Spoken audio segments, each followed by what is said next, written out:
নমস্কার বন্ধুরা, সবাইকে স্বাগত জানিয়ে আজকে আমি একটা নতুন ভিডিও নিয়ে এসেছি। আজ আমি বানাবো টমেটো পোস্ত। প্রথমে দেখুন, টমেটোগুলোকে কেটে ভালো করে ধুয়ে নিয়েছি, পেঁয়াজ কুচি নিয়েছি, কাঁচা লঙ্কা, পোস্ত। এই টমেটো পোস্তটা কিন্তু খেতে সত্যি অসাধারণ লাগে। কিভাবে বানাবো আপনারা প্রথম থেকে শেষ অবধি ভিডিওটা দেখতে থাকুন। কড়ার মধ্যে সরষের তেল দিয়ে দিচ্ছি, ফোড়নে দেবো শুকনো লঙ্কা, 5 ফোড়ন। ফোড়নটা আমার ভাজা হয়ে গেছে, এবারে দেবো পেঁয়াজ। হালকা লাল লাল করে ভেজে নিয়েছি, এবারে দিয়ে দেবো কেটে রাখা টমেটো।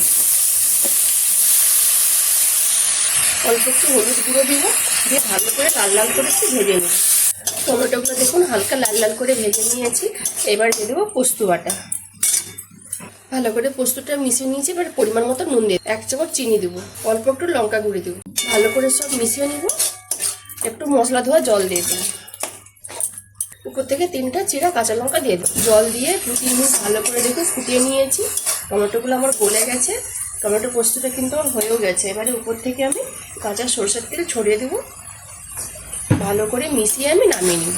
টমেটো পোস্তটা আমি প্লেটে ঢেলে নিয়েছি। এই টমেটো পোস্তটা কিন্তু গরম ভাতে বা রুটির সাথে দিয়ে খেতে ভালো লাগে। কিভাবে বানালাম দেখলেন তো বন্ধুরা। যদি রেসিপিটা ভালো লেগে থাকে তাহলে অবশ্যই বাড়িতে বানিয়ে খাবেন আর আমাকে কমেন্টে জানাবেন। যেসব বন্ধুরা আমার রান্নার ভিডিও দেখতে পছন্দ হয় তারা আমার পেজটাকে লাইক, কমেন্ট, শেয়ার করবেন।